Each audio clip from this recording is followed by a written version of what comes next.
ప్రియమైనటువంటి దేవుని సంఘమా, మరి యూట్యూబ్ ఛానల్ ద్వారా ఈ వర్గవానికి ఆత్మీయంగా బలపడుతున్నటువంటి దేవుని కూడా మీ అందరికీ మందిరంలో వచ్చినటువంటి మీకును మన ప్రభువును రక్షకుడైన యేసుక్రీస్తు నామమున పేరిట శుభాభివందనాలను తెలియజేస్తున్నాం.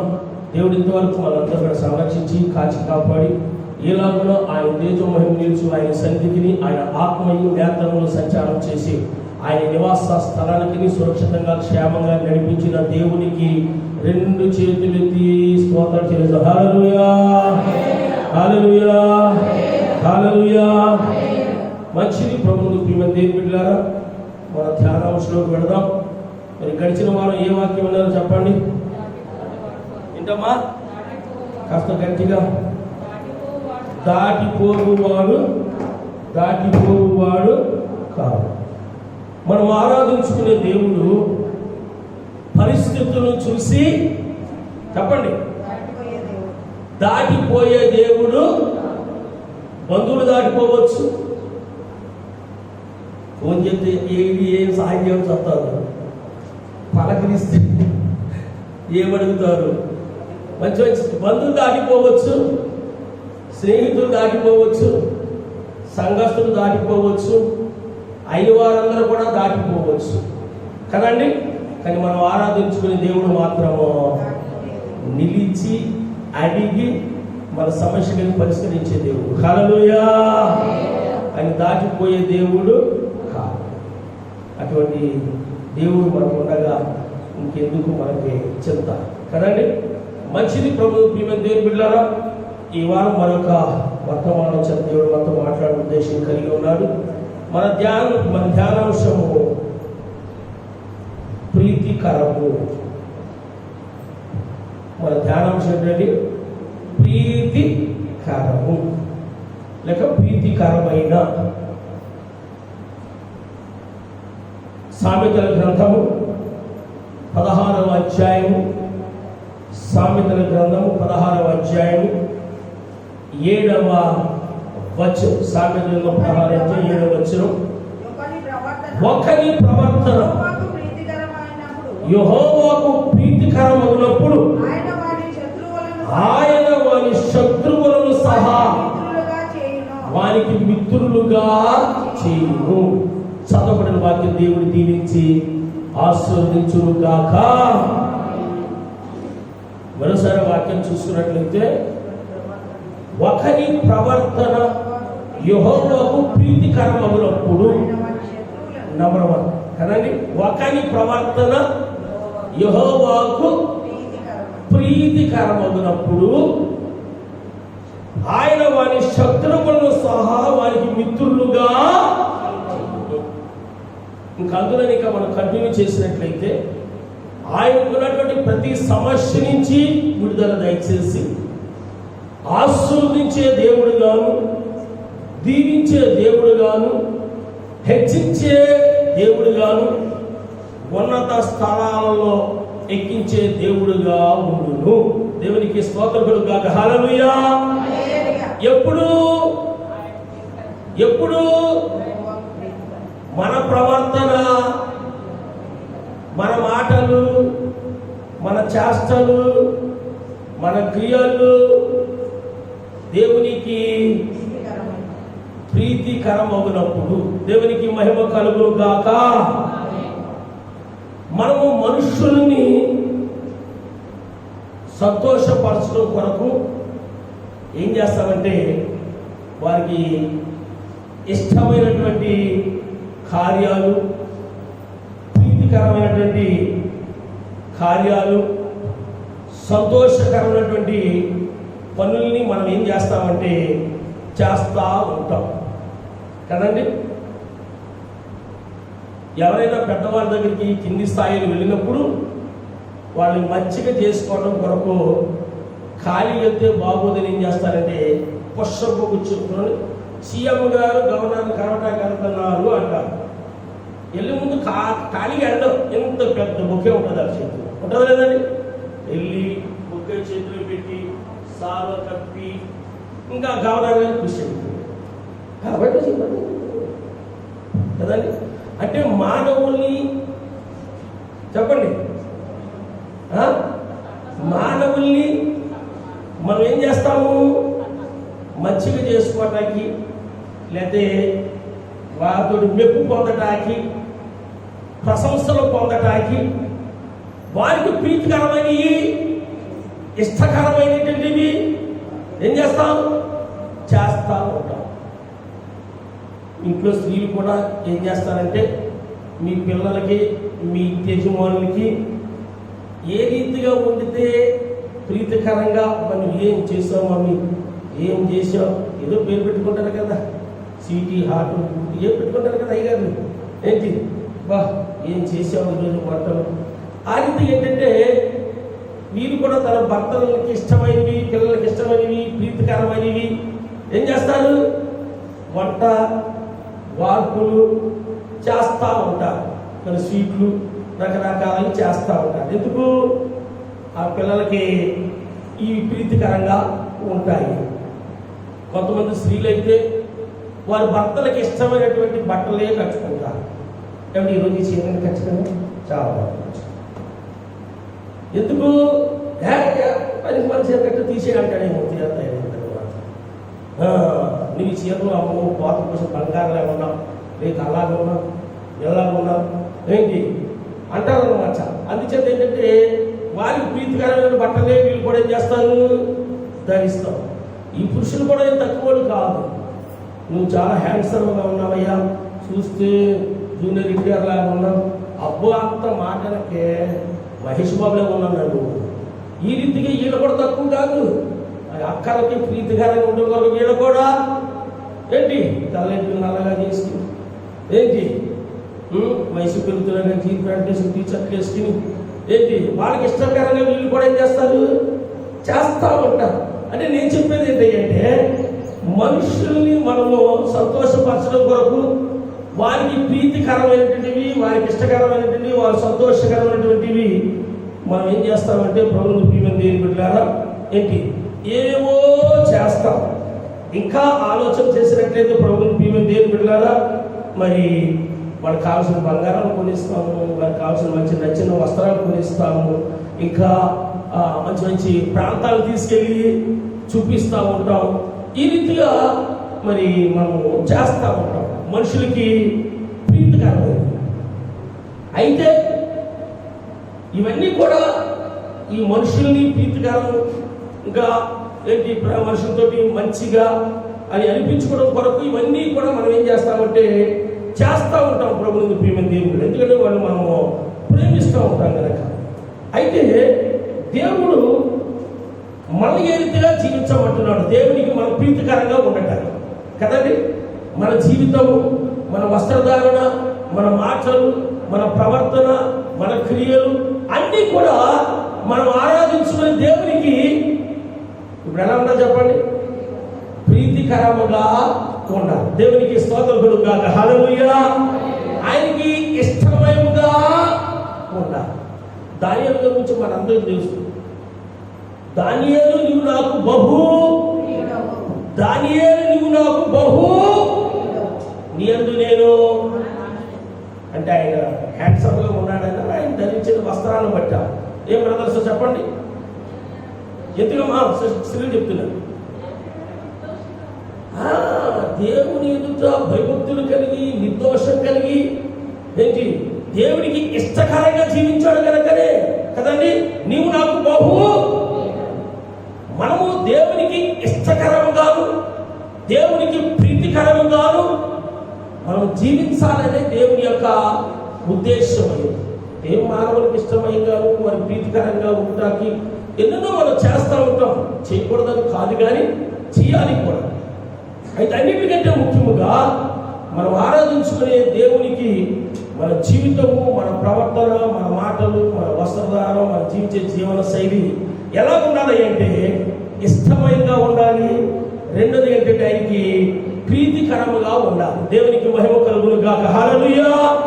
ఇక్కడ మనం చదువుకున్న ధ్యానాంశంలో చూస్తే ఒకరి ప్రవర్తన యెహోవాకు ప్రీతికరమగునట్టు మనుషులకు కాదండి. ఒకరి ప్రవర్తన, మన ప్రవర్తన, మన వేష భాష, మన యొక్క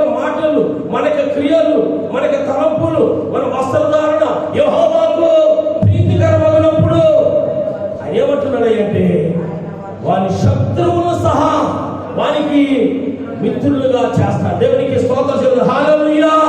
శత్రువులను సహా మిత్రులుగా చేయటమే కాకుండా మనల్ని ఆశీర్వదిస్తాడు, మనం దీవిస్తాడు, మనం హెచ్చిస్తాడు, ఒక ఉన్నతమైనటువంటి స్థానాల్లో మనల్ని ఉంచుతాం. దేవునికి మహిమ కలుగును గాక. ఎప్పుడండి చెప్పండి, నేను చెప్పిన మాట. మన ప్రవర్తన ఆయనకు ప్రీతికరము, అలాగున మన ప్రవర్తన ఉండును గాక కదండి. సామెతల గ్రంథంలో ఒకటి మాటలు చదివిన తర్వాత అసలు విషయం తీసుకెళ్తాను. సామెతల గ్రంథం 16వ అధ్యాయం 2వ వచనంలో మనం చూసినట్లయితే, ఒకరి నడతలని వారి దృష్టికి నిర్దోషములుగా కనబడును, యెహోవా ఆత్మలను పరిశోధించును. ఒకరిని నడతలని వారి దృష్టికి నిర్దోషముగా. అందులో 16:25 వచనం, ఒకరి మార్గము వారి దృష్టికి యథార్థముగా కనబడును, అయినను తుదకు అది మరణానికి. ఈ రెండు మాటలు ఇంచుమించు ఒకే విధంగా టాలీ అవుతుంటే ప్రభుత్వ ప్రియమైన దేవుని బిడ్డలారా, ఒకరి నడతలని 16:25 వచ్చిన ఒకరి మార్గం వారి దృష్టికి యథార్థంగా అనిపిస్తుంది, వారి దృష్టికి నిర్దోషంగా.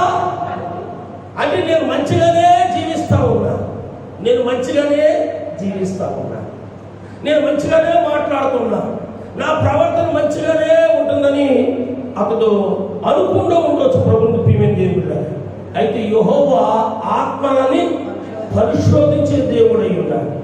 అతడు నేను మంచిగానే జీవిస్తున్నాను, లోకం ఎలా జీవిస్తున్నాను, నేను కూడా అలాగనే జీవిస్తున్నాను, ఇందులో ఏం పొరపాటు ఉందని మనం అనుకోవచ్చు. అయినా ఎక్కడికి తీసుకెళ్తున్నాయి అంటే తుదకు మరణానికి. కనుక ప్రభుత్వ మనకిష్టమైనదిగా కాకుండా జీవించడము, మన యొక్క జీవితం ఎవరికి ఇష్టమైనగా ఉండాలి అంటే చెప్పండి, దేవునికి ఇష్టకరముగా ఉండును గాక, అలాగ మనము జీవించుదుము గాక.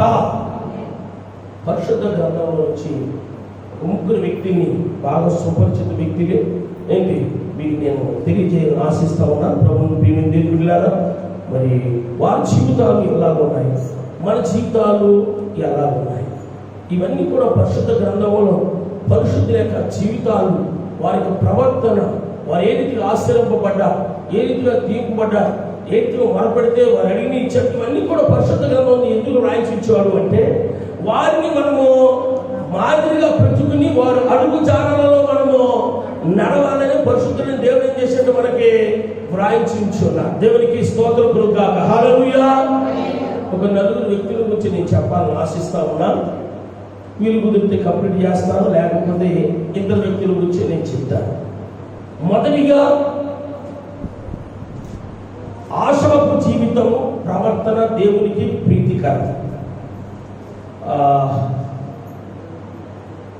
రెండవ దినవృత్తాంతాల గ్రంథము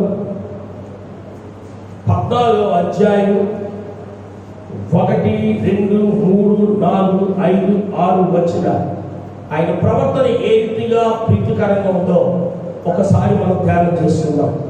అబియా తన పితరులతో కూడా నిద్రింపగా జనులు అతనిని దావీదు పట్టణంలో పాతిపెట్టింది.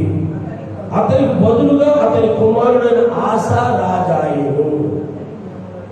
అతని దినముల్లో దేశము 10 సంవత్సరంలో నెమ్మది పొందెను.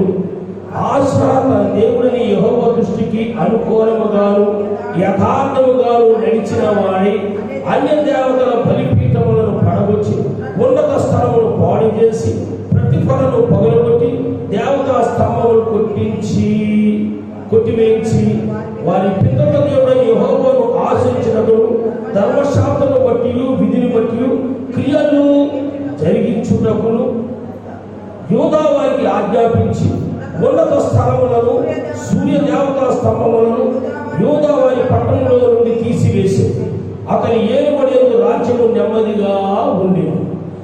ఆ సంవత్సరంలో అతనికి యుద్ధములు లేకపోవడం చేత దేశంలో నెమ్మదిగా ఉండేది. యెహోవా అతనికి విశ్రాంతి దయచేసి ఉండగా అతను యూదా దేశంలో ప్రాకారములు గల పట్టణమును కట్టించెను. ఆశ యూదా రాజు అయినటువంటి ఆశారాజు యొక్క జీవితానికి వచ్చి ఇక్కడ కొన్ని మాటలు రాయబడి ఉన్నాయి. ఆయన ఎన్ని సంవత్సరాలు పరిపాలన చేశాడంటే 39 సంవత్సరాలు పరిపాలన చేశాడు. 35 సంవత్సరాల వరకు చాలా చాలా చాలా దేవునికి ఇష్టకరంగా జీవించాడు. కనుకనే ఆ దేశంలో 35 సంవత్సరాల వరకు అసలు యుద్ధాలంటూనే లేకుండా దేశంలో యుద్ధాలు చెయ్యక్కర్లేకూడగా చాలా నెమ్మదిగాను, ప్రశాంతంగాను, సంతోషంగాను, ఆనందంగాను ఆ దేశ ప్రజలు, ఆ రాజు జీవిస్తూ వచ్చారు. దేవునికి స్తోత్రం గాక. హల్లెలూయా. ఎందుకంటే ఆశారాజు యొక్క జీవితం దేవునికి ఎలా ఉన్నాయంటే ప్రీతికరంగా ఉన్నట్లుగా మనం చూస్తూ ఉన్నాం. ఇక్కడ మనం చదువుకున్నట్టు 2 నుంచి మనం చూసినట్లయితే పాయింట్ వేసి మనం ధ్యానం చేసుకున్న అంచేత ఇద్దరు గురించి నేను చెప్పగలను. నేను ఆశ తన దేవుడిని యెహోవా దృష్టికి అనుకూలముగాను యథార్థముగాను నడిచిన వాడే. ఈ ఆశ ఏ రీతిగా దేవుని ఎదుట జీవించాడు అంటే అనుకూలముగాను యథార్థముగాను ఆయన జీవించినట్లుగా మనం చూస్తా ఉన్నాం. దేవునికి మహిమ కలుగును గాక. మనం కూడా మన దేవుని ఎదుట దేవుని దృష్టికి ఎలా ఉండాలి అంటే అనుకూలముగాను యథార్థముగాను, దేవుని దృష్టికి ఇష్టలుగాను, దేవుని దృష్టికి ప్రీతికరముగాను, దేవుని దృష్టికి నమ్మకరముగాను, దేవుని యందు భయభక్తులు కలిగి, దేవుని యందు విశ్వాసం కలిగి మనము కూడా జీవితము గాక. ఇందులో 16వ అధ్యాయం 9వ వచనం మనం చూసినట్లయితే ఆశారాజు రాయబడుతుంది. 16వ అధ్యాయం 9వ వచనం మనం చూసినట్లయితే తమ ఎడల యథార్థ హృదయముల గల వారిని బలపరచుటకై యెహోవా దృష్టి లోకమంతటా సంచారము చేయుచున్నది. యెహోవా దృష్టి లోకమంతటా సంచారం చేయుచున్నది. ఎందుకంటే ఆయన ఎడల యథార్థ హృదయాల గల వారిని బలపరచుటకై, ఆయన యందు భయభక్తులు గల వారిని ఆశీర్వదించుటకై, ఆయన యందు భయభక్తులు గల వారిని దీవించుటకై, ఆయన యందు భయభక్తులు గల వారిని హెచ్చించుటకై, ఆయన యందు భయభక్తులు గల వారిని ఉన్నత స్థానాలలో కూర్చుండబెట్టుటకై ఆయన నేత్రములట లోకమంతటా సంచారము చేయుచున్నవి. దేవునికి మహిమ కలుగును గాక.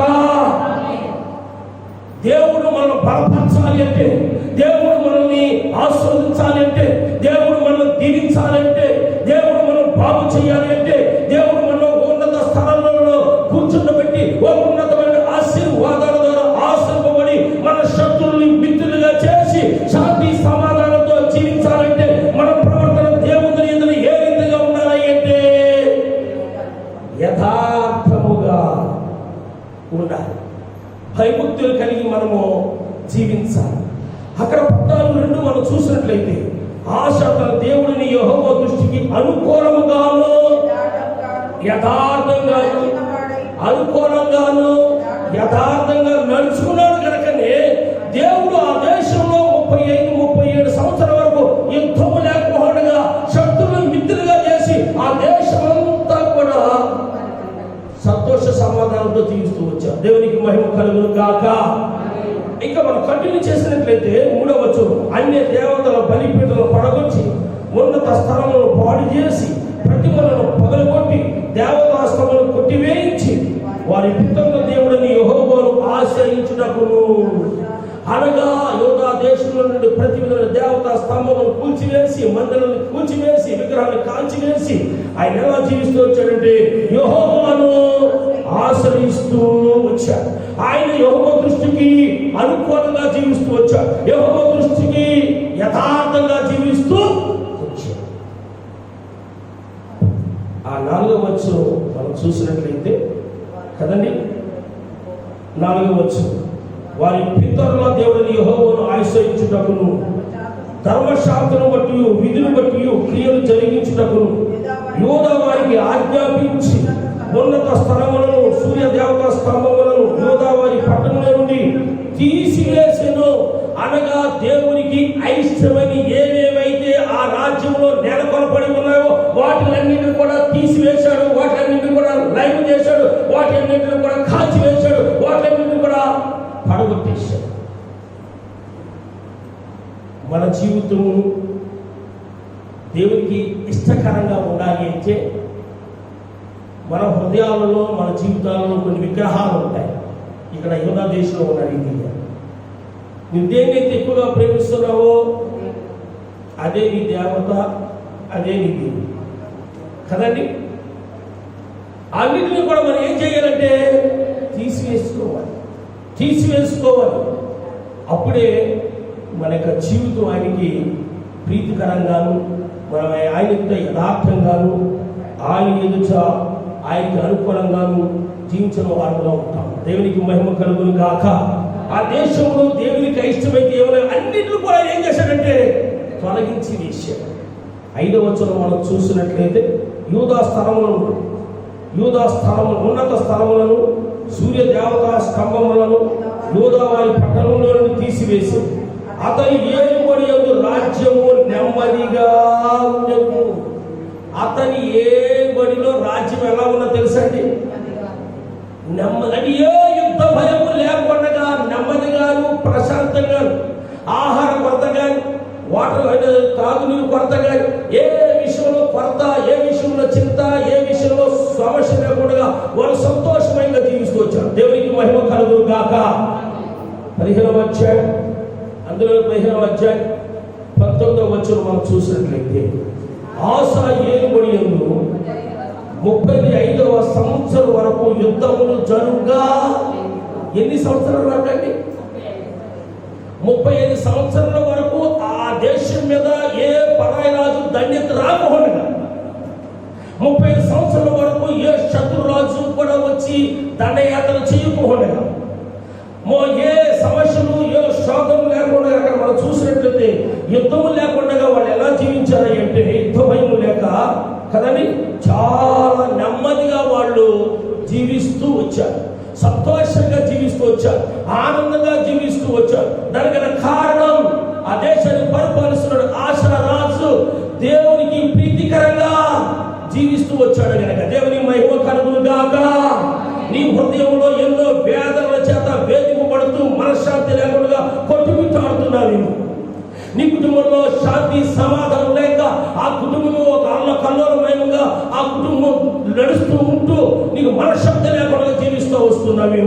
అయితే నీ కుటుంబంలో కానీ నీ జీవితంలో కానీ దేవునికి అయిష్టమని ఏమేమితున్నాయో వాటన్నిటిని కూడా తీసివేసి దేవునికి మనం ప్రీతికరముగాను, దేవుని ఎదుట అనుకూలముగాను, యథార్థంగా మనం జీవించినట్లయితే ఏ యుద్ధము భయం లేకుండా, ఏ సమస్య లేకుండా, ఏ అశాంతి లేకపోకుండా మనం శాంతి సమాధానం నెమ్మదితో జీవించగలము. ఆశా రాజు వల్ల మన యొక్క జీవితము కూడా ఎలా ఉండాలి అంటే చెప్పండి దేవునికి అనుకూలంగాను, యథార్థంగాను, ఆయన దృష్టికి ప్రీతికరంగా. దేవునికి స్తోత్రం కలుగుగాక. హల్లెలూయా, హల్లెలూయా. మన జీవితాలు ఎలా వస్తున్నాయి, మన ప్రవర్తనలు ఎలా వస్తున్నాయి, మన జీవన శైలి ఏ రీతి ఉంటుంది, ఆచార వ్యవహారాలు ఎలా ఉంటున్నాయి. దేవుడు ప్రతిదీ కూడా ఏం చేస్తున్నట్టు ఆయన క్షుణ్ణముగా కదండి, క్షుణ్ణముగా పరిశీలిస్తాం, క్షుణ్ణముగా ప్రభువుని ప్రియమైన దేవుడు. అందులో మనం 6వ వచనం మనం చూసినట్లేదు. 6వ వచనం, ఆ సంవత్సరంలో అతనికి యుద్ధములు లేక పోవుడు చేత దేశంలో 38 సంవత్సరాల వరకు లేక 38 సంవత్సరాల వరకు ఏం లేవు తెలుసండి, యుద్ధాలే. అప్పుడు రాజులు ఎలా జీవిస్తూ వచ్చేవారంటే ఏ శత్రురాజు ఎప్పుడు వచ్చి దాడి చేసేస్తారు. అందుచేత ఏం చేసినట్టు వాళ్ళ తనే సైనిక శక్తిని పెంచుకుంటూ ఉండేవాడు. ఎప్పుడు యుద్ధాలే. మరి మన ఇశ్రాయేలుకి సౌలు రాజు మొదటి రాజు ఎన్నో యుద్ధాలు చేశాడు. యుద్ధంలోనే చెప్పండి, విన్నారు కదమ్మా, నేను ఎందుకు వదులుతున్నప్పుడు మీరు చెప్తారేమో. యుద్ధంలోనే చనిపోయాడు కదా అని దావీదు రాజు కూడా ఎన్నో యుద్ధాలు చేశాడు. చేతులంతా రక్తమైపోయి ఉన్నాయి అనగా యుద్ధాల వల్ల. దేవునికి దేవాలయం కట్టాలని ఆశించాడు. బాబు నువ్వు నాకైతే మందిరాన్ని కట్టొద్దు, కానీ నీ గర్భవాసం కొడతాడు, ఆయనకు సొలొమోను పేరు పెంచు. సొలొమోను అంటే ఏంటనుకున్నారు? శాంతి సమాధానానికి వారసుడు, ఆయన ద్వారా నేను మందిరాన్ని. ఈ రీతిగా ఎంతోమంది రాజులు ఏంటి వాళ్ళ జీవించిన కాదు ఎన్నో యుద్ధాలు చేశారు, ఎన్నో కష్టాలు పడ్డారు, ఎంతో సైన్యాన్ని పోగొట్టుకున్నారు, ఎన్నో ఆస్తులు పోగొట్టుకున్నారు, ఎంతో భయంతో జీవిస్తూ వచ్చారు. కానీ ఈ యూదారాజు ఆశా పరిపాలిస్తున్న 35 సంవత్సరాల్లో యుద్ధ భయం లేకుండా, ఏ శత్రురాజు నుంచి వాళ్ళ మీద దండయాత్ర చేస్తానంటే ఆందోళన లేకుండా గొప్ప శాంతి సమాధానం నెమ్మదితోటి ఆ రాజ్యం ప్రజలు జీవిస్తూ వచ్చారు. దాని కనుక కారణం ఆ రాజు దేవునికి అనుకూలంగాను యథార్థంగాను ఆయన యొక్క ప్రవర్తన దేవునికి ప్రీతికరంగా ఉంటూ వచ్చింది కనుక దేవుడు ఆ రాజ్యవారాన్ని తన భుజస్కంధాలు చేసుకుని ఆ రాజ్యాన్ని, ఆ దేశాన్ని శాంతి సమాధానం నడిపించాడు. దేవునికి మహిమ కలుగును గాక. కనుక దేవుని బిడ్డలారా, మన జీవితాలు ఎలా ఉండాలి అంటే చెప్పండి దేవుని దృష్టికి ఎలా ఉండాలండి? అనుకూలంగా. దేవుని దృష్టికి అనుకూలంగా ఉండాలి. ఒకసారి మీకు వాక్యాన్ని చదివిస్తున్నప్పుడు ఇందులోనే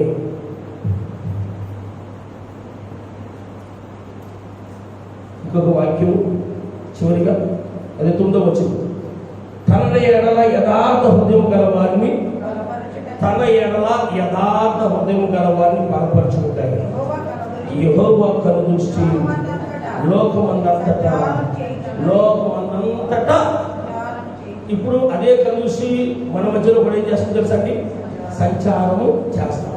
కనుక ప్రభువుని ప్రియమైన దేవుని మన ప్రవర్తన, మన జీవితం, మన వేష భాష సమస్తము కూడా దేవునికి అనుకూలంగా ఉందా లేదా, దేవునికి ప్రీతికరంగా ఉందా లేదా?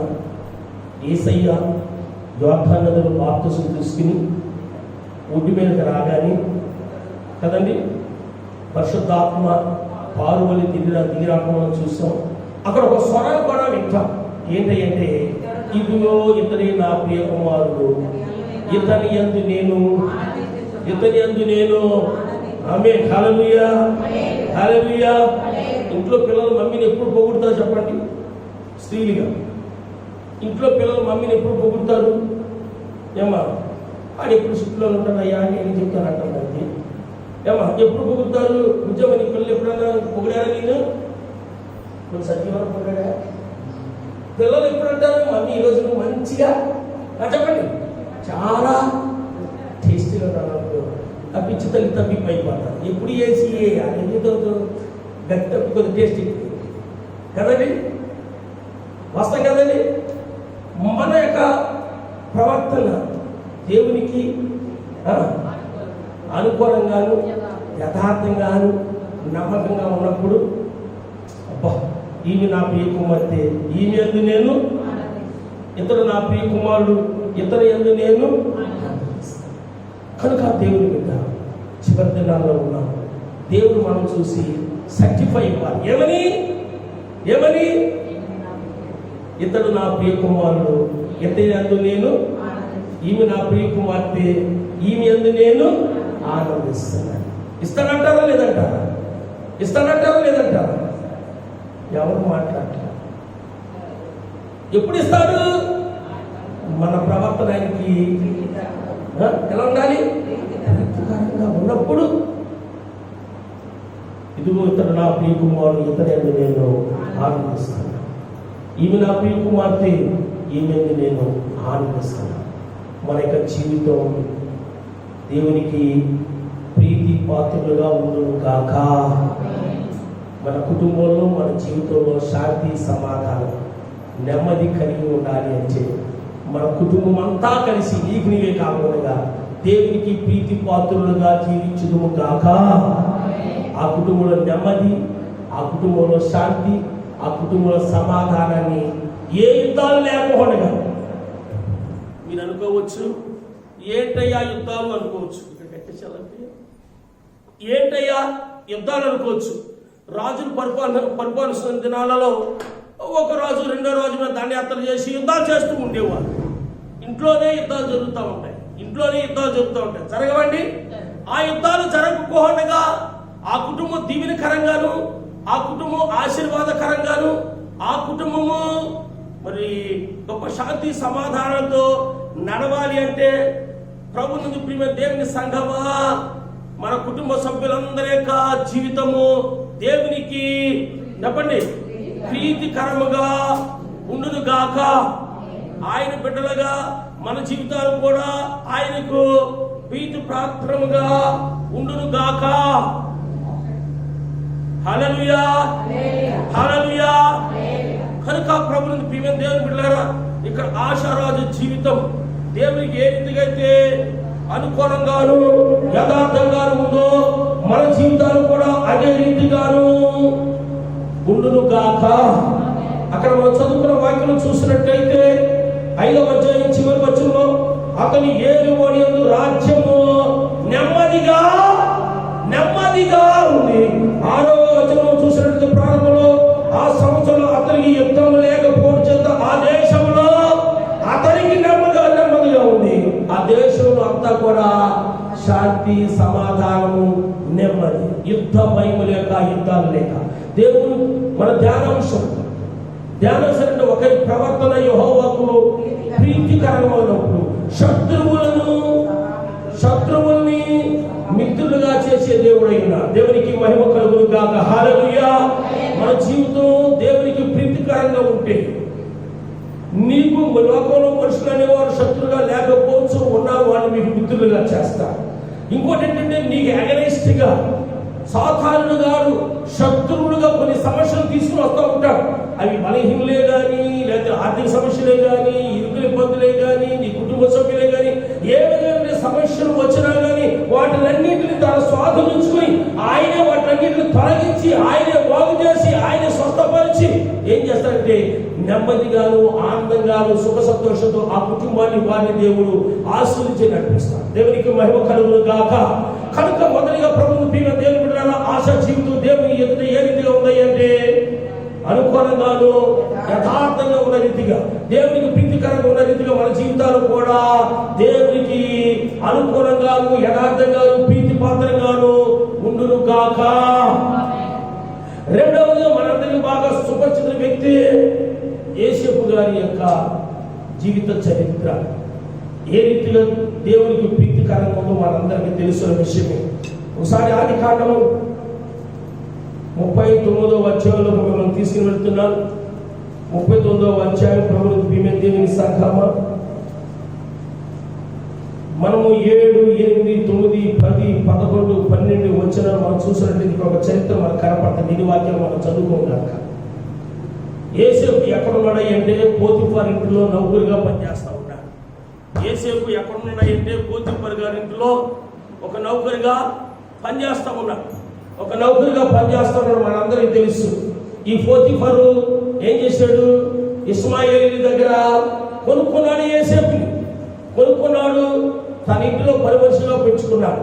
తన ఇంట్లో పని మనిషిగా పెట్టుకుంటే ప్రభువుకి ప్రియమైన దేవుని బిడ్డలారా, ఈ యొక్క యోసేపుని బట్టి దేవుడు పోతిఫర్ కుటుంబాన్ని ఏం చేశాడు? దేవుడు ఆశీర్వదిస్తూ వచ్చాడు.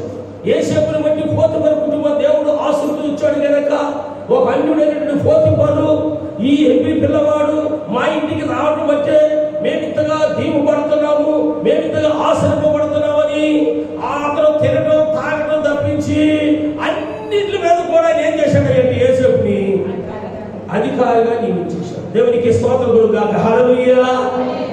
ఆ ఇంటి మీద అన్నిటి మీద ఈ పోతిఫరు యోసేపుని అధికారిగా నియమించడం గల కారణం ఏంటి చెప్పండి. యోసేపు పరాయి వ్యక్తి ఇంట్లో ఎలా ఉన్నాడంటే నమ్మకంగా ఉన్నాడు, యథార్థంగా ఉన్నాడు. ఆయన ఉన్న కారణం బట్టి ఆ కుటుంబం అంతా కూడా క్షేమంగా ఉంది కనుకనే ఆ అన్ని రాజులైనటువంటి ఈ యొక్క లేదా ఆ మంత్రి గారు ఏం చేశాడంటే ఆయన యొక్క ప్రవర్తన బట్టి, ఆయన యొక్క మంచితనాన్ని బట్టి, ఆయన యొక్క నడవడికని బట్టి, ఆయన ఈ పోతిఫర్ ఇంటికి వచ్చిన తర్వాత మరి దీవుబడిని బట్టి మొత్తం అంతటికి అధికారం ఏం చేశాడు? ఈ పోతిఫరు యోసేపు గారికి అప్పగించేశాడు. దినాలు మంచిగా నడుస్తున్నాయి. పోతిఫర్ గారి భార్య ఆయన ఇబ్బంది పెట్టేసి, మనందరూ తెలుసున్న విషయం. ఇక్కడి నుంచి మన ఇంటి దగ్గర చదువుకొని ప్రభుత్వం ప్రియమైన ఆయన తప్పించుకుంటూ వస్తున్నాడు. ఎన్నిసార్లు ఒత్తిడి చేసినా సరే తప్పించుకుంటూ తన పరిశుద్ధతను, తన ప్రవర్తన కాపాడుకుంటూ వస్తా ఉన్నాడు. ఈ యోసేపు వ్యక్తి ఒక చక్కటి మాట ఆమెతో అంటాడు. 9వ వచనంలో నువ్వు అతని భార్య అయినందున నిన్ను తప్ప మరి దేనిని నాకు అప్పగింపగా ఉండాలి. కాబట్టి నేనెప్పుడు ఇంత ఘోరమైన దుష్కారం చేసి దేవునికి విరోధంగా పాపం కట్టుకుందని తన యజమానిని భార్యతో దినదినము ఆమె యేసేపుతో మాట్లాడుచుండేది. కానీ అతడు ఆమెతో సయనించుటకైనను ఆమెతో నుండుటకైనను ఆమె మాట విన్నవాడు.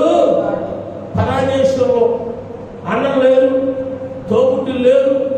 ఆ దేశంలో ఆయనకంటూ ఎవరో కూడా, ఆయనంటే ఎవరికి కూడా తెలియదు. కానీ చూచుచున్న దేవుడు నన్ను చూస్తున్నాడని ఆయన ఏం చేస్తున్నాడంటే తన యొక్క పరిశుద్ధతను కాపాడుకుంటూ వస్తున్నాడు, తన పవిత్రతను కాపాడుకుంటూ వస్తున్నాడు. దేవుడు ఆయన మీద ఉంచినటువంటి నమ్మకత్వాన్ని కాపాడుకుంటూ వస్తున్నాడు. చూచుచున్న దేవునికి భయపడతా ఉన్నాడు. దేవునికి మహిమ కలుగును గాక. ఇంకా ఆఖరికి ఎలా విననుకున్న ప్రభుత్వం ప్రియమైన దేవుని బిడ్డలారా, ఒకనొక సమయం ఏం చేసిందంటే ఆయన్ని బలవంతం చేయబోతుండగా అతను తప్పించుకుని పారిపోతూ ఉంటే అతని పైకి వస్తారని ఏం చేసిందంటే పట్టుకో, ఇంకా పట్టుకుని చూసుకో, ఇంకా లబోదీబో లబోదీబో లబోదీబో. ఈలోగా యజమానుడు వచ్చాడు. ఏంటి మంచిగా ఉండేదండి, మంచి బాగా లబోదీబో ఎక్కువ చేస్తున్నావు, ఇదిగో ఆ ఇబ్రి పిల్లలను తీసుకుని వచ్చేవి, వాడి దుష్కారం చేశాడు, వాడికి జీవించడానికి తగడు అని నిజంగా అతనికి చెప్పినప్పుడు, ఏంటి లేని ఉన్నట్టు ఉన్నాయి లేనట్టు కల్పించి చెప్పినప్పుడు ఎంతైనా ఎవరికైనా బాధ ఉంటుంది కదండి. వెంటనే మరి పరిపాలించి రాజు చెప్పి ఎక్కడ ఏం చేశాడు ఏంటి అతన్ని చెరసాలలో ఏం చేసి. ప్రభువుకు ప్రియమైన దేవుని బిడ్డలారా, యేసేపు జీవితం ఇక్కడ ఎంత పరిశుద్ధంగాను పవిత్రంగాను కనపడుతుందో మనం అర్థం చేసుకోవాలి. ఒకరి ప్రవర్తన యెహోవాకు ప్రీతికరమైనట్లు కదండి, అక్కడ మనం ఆగాలన్నమాట.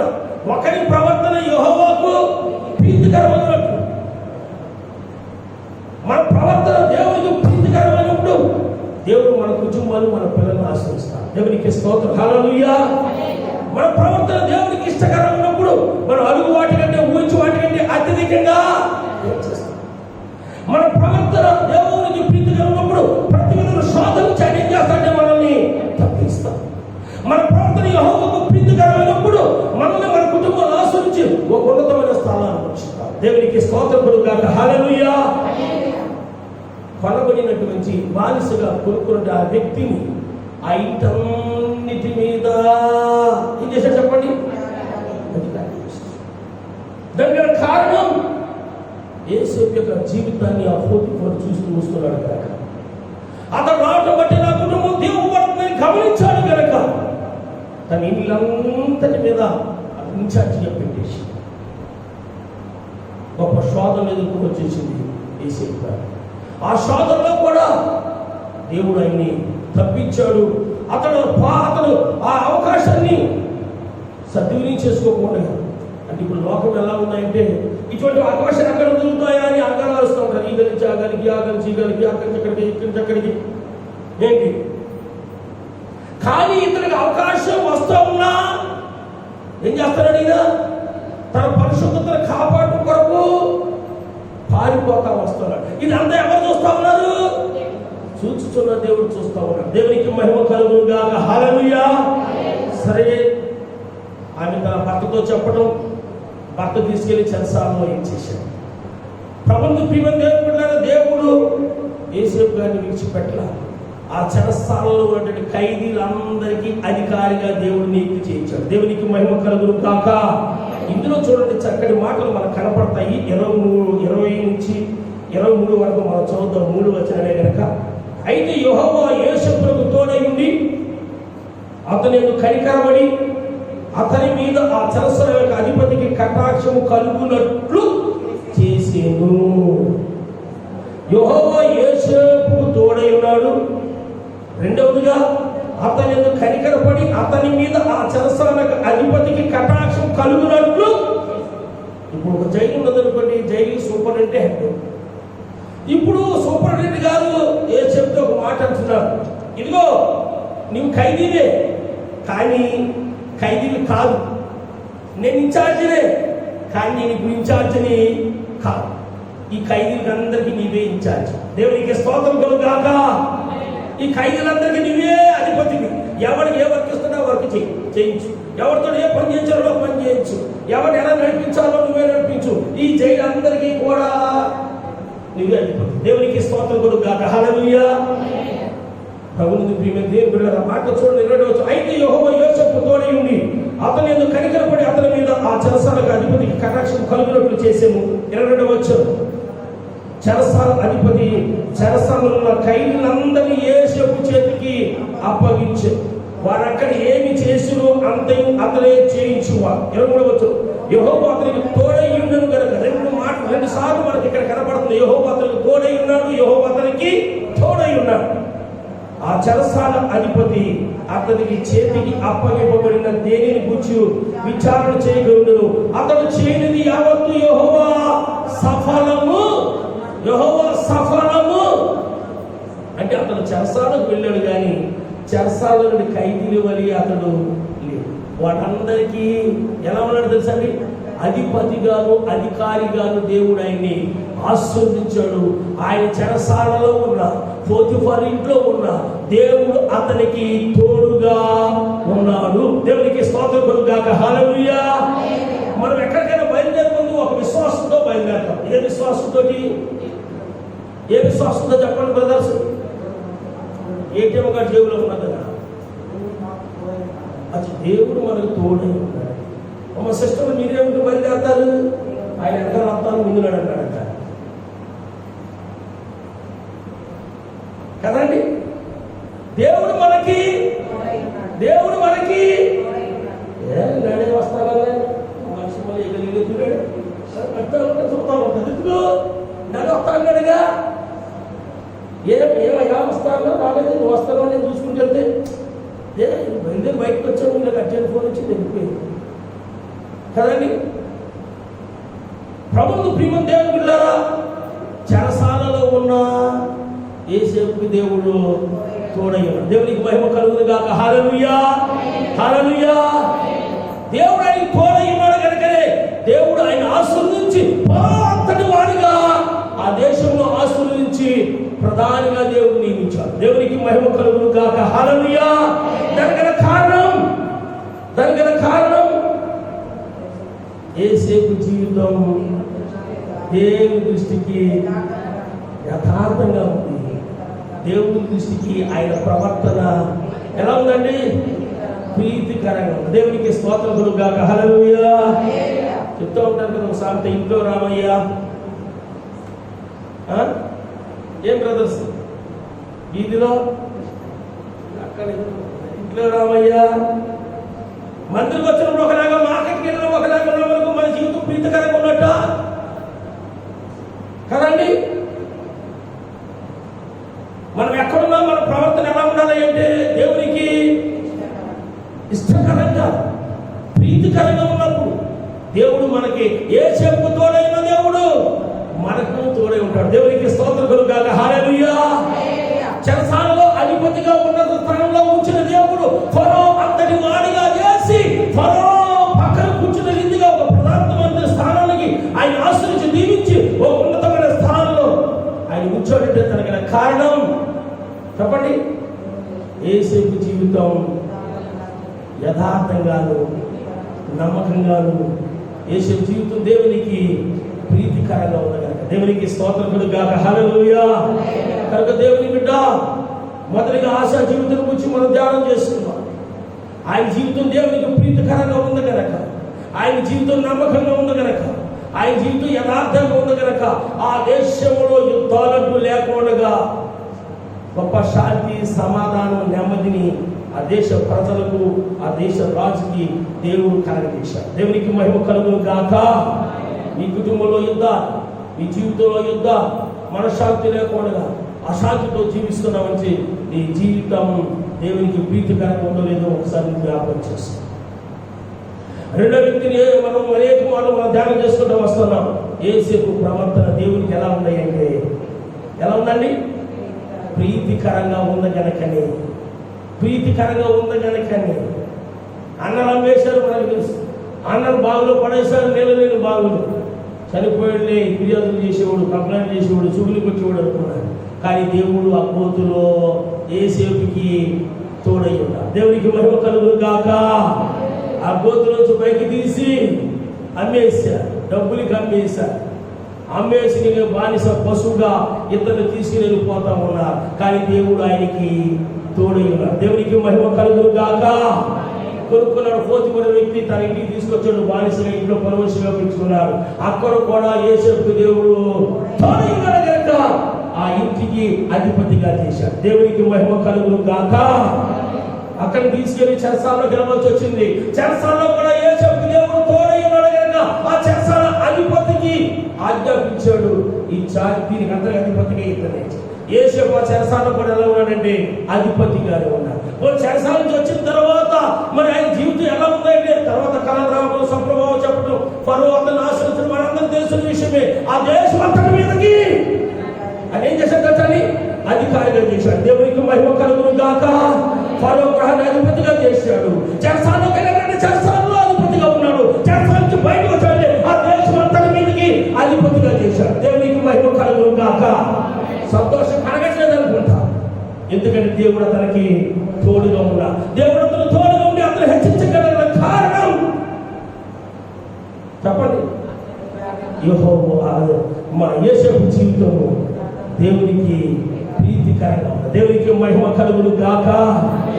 మన జీవితాలు కూడా అలాగునా ఉండును గాక. మూడో వ్యక్తిని కూడా నేను త్వరగా పరిచయం చేస్తాను. ప్రభుత్వ ప్రియమైన దేవుని బిడ్డలారా, దానియేలు ప్రవర్తన జీవితం దేవునికి ప్రీతికరం. దానియేలు జీవితం ప్రవర్తన దేవునికి ఏది ప్రీతికరం మనందరికీ తెలుసున్న విషయమే. కొన్ని మాటలు మనం చదువుకున్నాం. ప్రభుత్వ ప్రియమైన దేవుని బిడ్డలారా, దానియేలు గ్రంథం 1వ అధ్యాయం, దానియేలు గ్రంథం 1వ అధ్యాయం 8-9 వచనాలు నేను చదువుతాను. దానియేలు గ్రంథం 1వ అధ్యాయం 8-9 వచనాలు నేను చదువుతాను. రాజు భుజించు భోజనమును పానము చేయు ద్రాక్షారసను పుచ్చుకొని తను అపవిత్రపరచకూడదని అపవిత్రపరచకొనకూడదని దానియేలు ఉద్దేశించి తాను అపవిత్రులు కాకున్నట్టు వాటిని పుచ్చుకొనకుండా సెలవుమని నపుంసక అధిపతిని వేడుకొనగా దేవుడు నపుంసక అధిపతి దృష్టికి దానియేలునకు కృపా కటాక్షములను అనుగ్రహించను కనుక నపుంసక అధిపతి దానియేలుతో చెప్పిండు. మీకు అర్థమవడం కొరకు 4వ వచనం 3-4 వచనం కూడా చదువుకున్నాం. పైన రాజు అశ్వనజులు తన నపుంసకుల అధిపతిని పిలిపించి అతనికి ఎలాగో ఆజ్ఞాపించి, ఇశ్రాయేలుల రాజవంశములో ముఖ్యులై లోపం లేని సౌందర్యమును సకల విద్యా ప్రవీణతయు జ్ఞానం కలిగి తత్వ జ్ఞానములు తెలుసుకున్న వారై రాజు నగరమందు నిలువదగిన కొందరు బాలులను రప్పించి కల్దీల విద్యను భాషను వారికి నేర్పుము అని ఈ షడ్రకు మేషకు అబేద్నెగో దానియేలు వ్యక్తిని నపుంసకుల అధిపతికి అప్పగించాడు. ఎన్ని సంవత్సరాలు పోషించమన్నాడు అంటే 3 సంవత్సరాలు పోషించమన్నాడు. మన దేశ కల్చర్ వాళ్ళకి నేర్పించు, మన దేశ భాష వాళ్ళకి నేర్పించు, ఏంటి మన దేశంలో విద్యను వాళ్ళకి నేర్పించు, వారికి మంచి భోజనం పెట్టి మంచిగా వాడిని అన్ని విధాలుగా సిద్ధపరిచి 3 సంవత్సరాల తర్వాత నా ఎదురు తీసుకొచ్చి నిలబెట్టబడ్డా. మనకు తెలిసిన విషయమే. ప్రభుత్వ ప్రియమైన దేవుని బిడ్డలారా, ఈ నపుంసకుల అధిపతిని వీళ్ళు వేడుకుంటూ ఉంటారు.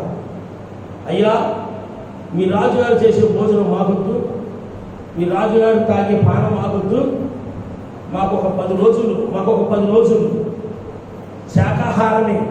శాకాహారం ఏంటంటే చెప్పండి. ఏంటమ్మా? పప్పు, పాలకూర, మనం ఏదో ఉంటాం కదా, తోటకూర, ఏంటి బీరకాయ, వంకాయ, పొట్లకాయ ఏముంటాయి కదా. శాకాహారమే మాకొద్దు, మీ రాజుగారు భోజనం మాకొద్దు బాబు కదండి. ఎవరైనా మనం పిలిచి బ్రదర్స్ నిజం చెప్పుకుందాం.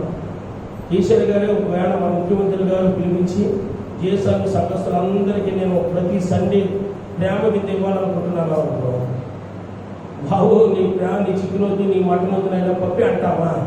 మాస్టర్ గారు 2 గంటలకు రమ్మన్నారంటే మీ 12 గంటలకు చదువుతుంది, ఎంతకాలం గంట అవుతుందా, అక్కడ కూర్చొని గంట అవుతుందా, ఇలాగ వచ్చింది. ఏంటి అక్కడ ఏముంది? అక్కడ నిర్మాణ కదా. ముఖ్యమంత్రి గారు మనం ప్రేమ విందుకి ఇస్తామంటే ఎంత విషయం లేదు. ఏ వెరైటీలు పెడతారా అనుకుంటా ఉంటాం, ఏ వెరైటీలు పెడతారా అనుకుంటాం. రాజుగారు అన్నారు, రాజుగారు భోజనమే వాళ్ళకి పెట్టు, రాజుగారు పానమే వాళ్ళకి పెట్టు. ఆయన వీళ్ళేమంటున్నారు తెలుసా, మీ భోజనం మాకొద్దు బాబు అంటున్నారు, మాకొద్దు కూరగాయలే పెట్టండి అంటున్నారు. అసలే మనం అబ్రహం సంతానం, కూరగాయలు ఎందుకు తింటాం? తింటే చికెన్ మటన్ తిన్నారు కానీ వీళ్ళేమంటున్నారు, రాజుగారు భోజనం మాకొద్దు, ఓన్లీ వెజిటేరియన్. ఎవరైనా ప్రేమ ఇంటికి మిమ్మల్ని పిలిచి పొట్లకాయ వేపుడు, కాకరకాయ ఫ్రై, పప్పు సారేసారు, ఏ కాకరకాయ చేసేది ఇక్కడ తీసుకుంటారు, ఇంకా చేశారు కానీ చికెన్ వేయలేదు కదండి. ఎర్రగా కనపడాలి, ఎర్రగా కనపడాలి, ఏసేపు కనపడాలి కదండి, ఎర్రగా ఏసావు కనపడాలి, ఎర్రగా కనపడాలి. ఈ పచ్చగా దాంట్లో నీ జీడిపప్పు వేసుండు, బాదం వేసుండు, పాలు వేసుండు, నువ్వు ఎన్ని వేసుండు, ఆ ఎర్రగా కనపడకపోతే ఆ బిందే కాదు. ప్రభునందు ప్రియమైన దేవుని సంగమా అంటున్నారు, అయ్యా మీ రాజుగారి భోజనం మాకొద్దు, మీ రాజుగారి పానం మాకొద్దు, శాకాహారమే పెట్టు 10 రోజులు. అయ్యా నీ శాకాహారం పెడితే నీ సిగ్గిపోతా. ఈ క్వారంటైన్ లేక ఈ మధ్య ఇదేంటి ఈ COVID-19 వచ్చిన తర్వాత శాకాహారం తిన్నా మాంసం తిన్న మనుషులంతా కదా లావుగానే కనపడతా ఉన్నారు. నాకు అది కదలడం బాగా వచ్చిందో లేదా నాకు మీరు రావయ్యారో నాకు అర్థం కావట్లేదు. కానీ ఇప్పుడు డ్యూటీలు లేవు, పనులు లేవుగా, ప్రజల్లో కొద్దిగా మార్పు కనపడుతుంది. నేను గమనిస్తున్నాను, కొంతమందికి దొద్దుడుగానే కనపడుతున్నారు. ఇంతకు అర్థం మార్చుకొని ఏంటో నాకు అర్థం కావట్లేదు. లేదా నిజంగా మీరు దొద్దుడుగా అయ్యారో తెలియదు. కానీ ఎందుకంటే ఈ 40 రోజులు ఈ 3-4 నెలల నుంచి డ్యూటీ లేవుగా, పనులు లేవుగా, తింటా కరెక్ట్కి ఇంట్లోనే పనులు ఏమవుతాయి, సైజులు పెరిగిపోతున్నాయి, బట్టలు చాలు మన ఎక్కడ యాడ్ చూశారు అన్నమాట. అయ్యా మాకేమొద్దు, కూరగాయలు పెట్టి ఏమైనా కూరగాయలు పెట్టమంటున్నావు, ఆ నొప్పుసులు అందుపోతే అంటున్నాడు, ఏమైనా కూరగాయలు పెట్టమంటున్నావు, మా ఉద్యోగం పోదు, మిమ్మల్ని 3 సంవత్సరాల తర్వాత అన్ని భాషలు నేర్పించి రాజధాని మేము నిలబెట్టినప్పుడు మీరు మంచి పర్సనాలిటీగా కనపడాలి, మీరు సిగ్గిపోయి కనపడితే నా ఉద్యోగం పోతారు. అదో పని చేయి, 10 రోజులు మాకు శాకాహార భోజనాలు పెట్టు, ఉన్న వాళ్ళందరికీ మాంసాహారం పెట్టు. వాళ్ళకంటే ఒకవేళ మేము చిక్కినట్టుంటే కనుక కదండి, వాళ్ళకంటే మేము చిక్కినట్టుంటే కనుక, మా ముఖం వాడిపోయినట్టుంటే కనుక నీ మాట ప్రకారం మేము మాంసాహారం తింటాం. ఒకవేళ మేము హెల్తీగా కనపడితే మాత్రం మాకు 3 సంవత్సరాలే పెట్టాలి, శాకాహార ధాన్యాలే పెట్టాలి, అంటే ఆకుకూరలే పెట్టాలి, సబ్జీలే పెట్టాలి. సరే ఇది బాగా ఉంటుంది. ఎందుకు ఈ మాట అన్నారు అంటే, మనం చదువుకున్న 8-9 వచనం చూసినట్లయితే, రాజు పూజించు భోజనమును పాము చేయు ద్రాక్షరసం పుచ్చుకుని తను అపవిత్రపరచకూడదని, ఆయన ఇచ్చే భోజనం, ఆయన ఇచ్చే పానకు తాగి మమ్మల్ని మేము ఏ కాకూడదు, అపవిత్రము. భోజనం పానం అపవిత్రం ఏంటని మీరు అనుకోవచ్చు. రాజుగారి కోటలో ఎప్పుడు వాళ్ళ ఇష్టదైవానికి బలిచ్చి ఆ మాంసాన్ని ఏం చేశారంటే అందులో ఉన్నటువంటి వారందరికీ కూడా భోజనం పెట్టేవారు, పానం ఇచ్చేవారు. అంటే విగ్రహాన్ని బలిచ్చింది అక్కడ వండుతారు కనుక, ఆ వండింది వాళ్ళందరూ కూడా తింటారు కనుక, ఈ విషయం దేవుని బిడ్డలని వీరికి తెలిసింది కనుక, ఆ భోజనం చేసి ఆ పానం తాగి మనము అపవిత్రులము కాకూడదు.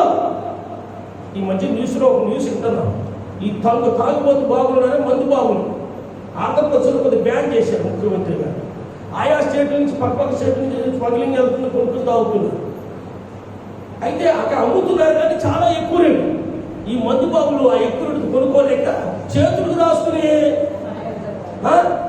బాగా మాట్లాడుతున్నారు అనుకుంటా, చేతులు రాసుకుని శానిటైజర్ తాగేసి వెనకాల భార్య పిల్లలు దిక్కుమాలం చేసి చచ్చిపోతున్నారు కదండి. అంటే సత్తంగా దీన్ని మాత్రం మేము చూడండి, సత్తంగా నీ తాగులు మాత్రం మేము మాను చస్తున్నారా లేదండి. వీళ్ళు కూడా చత్తంగా రాజుగారి భోజనం ఎందుకు వాడతాం మేము? రాజుగారి భోజనం అష్టమశ తంతే పూలు లోపల పడ్డాం, దొరికింది తిన్నా, దేవానికే స్తోత్రం. ఇక్కడ హడ్డీలు, ఇక్కడ ఫ్రైలు, ఇక్కడ మంచూరియా తప్ప మా ఇస్రాయల్ చేసింది ఏమున్నాయి? తీసుకొస్తే కనుక తీసుకొచ్చాడు మా దేశం నుంచి. ఏం భోజనం పెడతాడు అనుకున్నారు? రాజుగారి భోజనం తినలేదు వాళ్ళు. తాను అపవిత్రులుగా కాకుండా కొరకు మీ రాజుగారి భోజనం వద్దే. దేవునికి స్తోత్రం. హల్లెలూయా, హల్లెలూయా. ఇప్పుడు ఎవరైనా మనకి తెలుసున్నటువంటి వాళ్ళు అన్ని అక్క ఎన్ని గంటలకు రావాలి? అవి ఏం లేదు. 11 గంటల కంటే ఇప్పటితో వచ్చి ఏం లేదు. 2 లక్షల రూపాయలు వచ్చి 11 గంటల కంటే 10 గంటలకు వెళ్ళి కూర్చోదు. అక్కడ ఏముంది? అక్కడ అన్ని చేసుకున్నాయి. ఏ పూజలు ఉంటాయి, ఏ వల్ల కళ్ళు ఉంటాయి, ఏమంటారు అనుకోదు. ముందేనని మనం వెళ్ళి అపవిత్రం చేసుకోకూడదని ఉండదు. ఎక్కడైతే ఉంది భోజనమే కదా. వీళ్ళు రాజుగారి భోజనం పానం మాకొద్దు, తింటే మేము మొత్తం అపవిత్రులు అయిపోతాం. ఎందుకంటే విగ్రహాలకి బలిచ్చి మేము తిని అపవిత్రులు చేసుకుంటాం. పరాయి దేశంలో ఉన్నా వాళ్ళు అడిగే నాదులు లేకపోయినా చూచుతున్న దేవునికి భయపడుతూ వాళ్ళు రాజుగారు భోజనం వద్దంటున్నారు. అక్కడ చూడండి, రాజు భుజించు భోజనము పానం చేయి ద్రాక్షరసం పుచ్చుకొని తను అపవిత్రపరచకూడదని దాన్ని ఉద్దేశించి తాను అపవిత్రుడు కాకున్నట్లు వాటిని పుచ్చుకుండా శరమని నపుంసక అధిపతిని వేడుకొనగా దేవుడు నపుంసక అధిపతి దృష్టికి దానియేలుకు కృపా కటాక్షం ఉందని అనుగ్రహించిన కనుక నపుంసక అధిపతి దానియేలుతో ఈ రీతిగా చెప్పటం. నపుంసక అధిపతి 10 రోజులు వారికి వెజిటేరియన్ గా భోజనాలు పెట్టడం. ఈ మాంసాహారం భోజనం చేసిన వారిని, ఈ యొక్క శాకాహారం భోజనం చేసిన వాడిని ఈ నపుంసక అధిపతి గమనించినప్పుడు ఈ నలుగురు యొక్క ఫేస్, ఈ నలుగురు యొక్క పర్సనాలిటీ, ఈ నలుగురు యొక్క ఆకారాలు, ఈ రోజు చికెన్, మటన్, ఫ్రైడ్ రైస్ రకరకాలు తిన్నవాళ్ళు హెల్తీని కంటే ఈ 10 మంది ఈ యొక్క నలుగురే 10 రోజులకు వచ్చేసి ఈ నలుగురే హెల్తీగా కనిపించారు. అప్పుడు నపుంసక అధిపతి అన్నాడు, వాళ్ళకంటే మీరే బాగున్నారు కనుక 3 సంవత్సరాల వరకు మీకు, అంతకుముందు ఆ మెస్సలో వెజిటేరియన్ లేదు, అందరూ ఆ మెస్సలో చెప్పండి అందరూ నాన్ వెజ్జే. ఇప్పుడు ఈ నలుగురు వెజిటేరియన్. వీళ్ళ గురించి అలా పోయి అలా పాత్రలో కదండి. ఎందుకు అంటే అవి తిని అవి త్రాగి మనము అపవిత్రము చూచుచున్న దేవుడు చూశాడు. వారు ఎంతగా ఆశ్రయించాడు బబులోను సంస్థానంతటి మీద అధిపతిగా జ్ఞానులందరిలో ప్రధానులుగా చేశాడు. దేవునికి మహిమ కలుగును గాక. హల్లెలూయా. ఇందులో మనకు కనపడుతుంది 2వ అధ్యాయం, దానియేలు 2వ అధ్యాయం. ఒక మాట నేను చదువుతాను. దానియేలు 2వ అధ్యాయం 47 నుంచి కూడా చదువుతాను, మీకు అర్థమవుతుంది. మరియు రాజు ఈ మార్గము బయలుపరచుటకు నీవు సమర్థుడు అయితివే. నీ దేవుడు దేవతలకు దేవుడు, రాజులకు ప్రభువును, మర్మమును బయలుపరచువాడని ఉన్నాడని దానియేలుకు ప్రత్యుత్తరం ఇచ్చెను. అప్పుడు రాజు దానియేలును బహుగా హెచ్చించి అనేక గొప్ప దానములు ఇచ్చి అతనిని బబులోను సంస్థానంతటి మీద అధిపతిగాను బబులోను జ్ఞానులందరిలో ప్రధానిగాను చేసెను.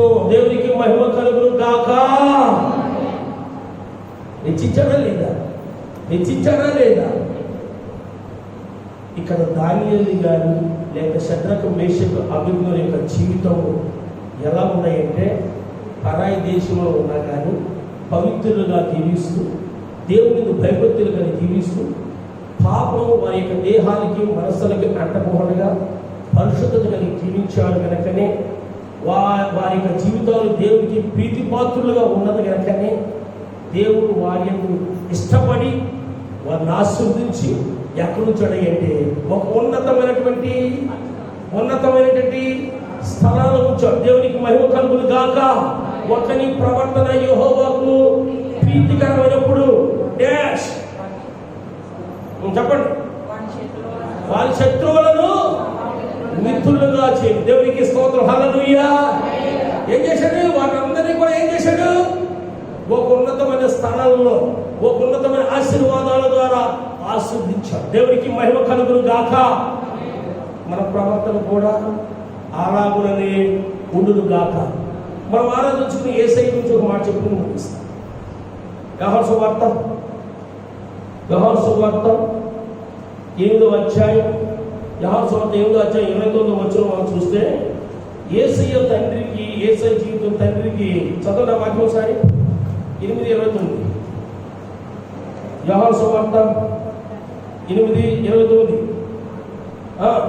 నన్ను పంపినవాడు నాకు తోడై ఉన్నాడు. ఆయన ఇష్టమైన కార్యము నేను ఎల్లప్పుడూ చేయుదును గనుక ఆయన నన్ను ఒంటరిగా విడిచిపెట్టలేదని. చివరిగా యేసయ్యను గురించి కూడా మనం చెప్పుకుందాం. నన్ను పంపిన వారు నాకు తోడై ఉన్నాడు, ఆయనకి ఇష్టమైన కార్యము నేను ఎల్లప్పుడూ చేయుదును. తర్వాత ముందుకెళ్దాం. ఆయనకి ఇష్టమైన కార్యాలే నేను ఎల్లప్పుడూ. ఎవరున్నారు ఈ మాటలు?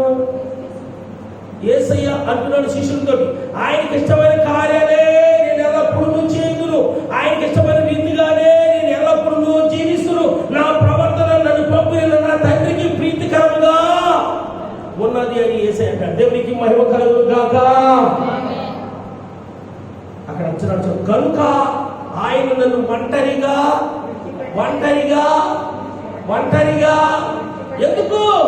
యేసయ్య జీవితం తండ్రికి ఇష్టకరంగాను ప్రీతికరంగా ఉంది కనుక తండ్రి ఆయన్ని ఒంటరిగా విడిచిపెట్టలేదు. సిలువ శ్రమను పొందుతున్నప్పుడు తండ్రి ఆయన తోడుగా ఉన్నాడు, సిలువను మోస్తున్నప్పుడు తండ్రి ఆయన తోడుగా ఉన్నాడు, సిలువలో వేలాడుతున్నప్పుడు తండ్రి ఆయన తోడుగా ఉన్నాడు, కరోనా దెబ్బలు కొడుతున్నప్పుడు తండ్రి ఆయన తోడుగా ఉన్నాడు, కాలు చేతుల్లో మేకలు కొడుతున్నప్పుడు కూడా తండ్రి ఆయనకి తోడై ఉన్నాడు. తండ్రి ఆయన్ని విడిచిపెట్టలేదు. దానికి కారణం యేసయ్య జీవితం తండ్రికి ఇష్టకరం. దేవునికి మహిమ కలుగును గాక. హల్లెలూయా. ఆయన మనకు ప్రతిదీ మాదిరించిపోయాడు. చివరిగా ఒక రిఫరెన్స్ చదువు చేస్తాను. సామెతల గ్రంథం 3వ అధ్యాయం 6వ వచనం చదువు క్లోజ్ చేస్తున్నాం. నీ ప్రవర్తన అంతటెందు ఆయన అధికారములకు ఒప్పుకొను, అప్పుడు ఆయన నీ త్రోవలను సరళము చేయును. సామెతల గ్రంథం 3వ అధ్యాయం 6వ వచనం. నీ ప్రవర్తన అంతటి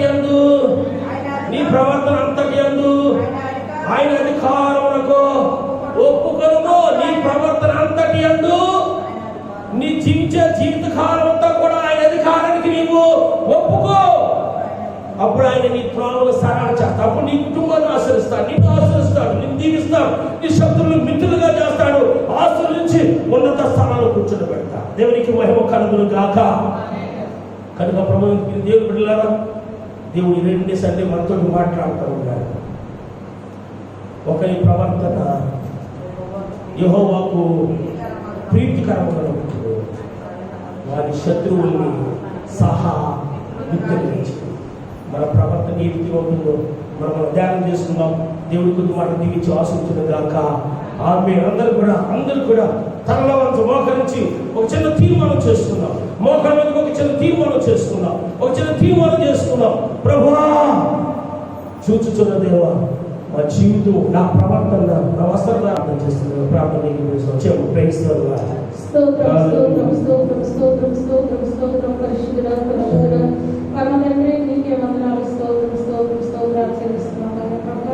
ఇంతవరకు కాచి కాపాడిన దేవానికి ఎక్కడెక్కడో భద్రపరిచాను. ఎంతగానో ప్రభు నేను మమ్మల్ని కాల్చిన దేవానికి ఆఖరి వరకు కూడా మీరు అధ్యక్షులుగా ఉన్నారు ప్రభావ. మీతో మాట్లాడిన దేవానికి ప్రభావ. ఒకరి ప్రవర్తన యెహోవాకు ప్రీతికరంగా ఉన్నట్లయితే శత్రువులను కూడా మిత్రులుగా మార్చే దేవుడు ఆయనకి స్తోత్రమైన మా శత్రాస్తులైన ప్రభావ నీకు అనుకూలంగా ఉన్నాడు ఆయన ప్రభావ. యథార్థంగా జీవించాడు ఆయన ప్రభావ. ఆయన రాజ్యంలో యుద్ధాలు లేకుండా శాంతి సమాధానంతో రాజ్యాన్ని పరిపాలన చేసుకోవడానికి సహాయం చేసిన దేవానికి స్తోత్రం చెల్లిస్తున్నాం ఆయన ప్రభావ. ఏ సేపులు కూడా నేను ప్రభావం జ్ఞాపకం చేసుకునేను ఆయన. పరాయ దేశంలో ఉన్నప్పటికీ నేను ప్రభావ తన పరిశుద్ధతను కాపాడుకుంటున్నాను. ఈయన యథార్థత కలిగిన ఆయన ప్రభావ. ఈ దృష్టికి నేను ప్రభావ అనుకూలంగా జీవించినాడు. నేను ఎన్ని శోధనలు వచ్చినప్పటికీ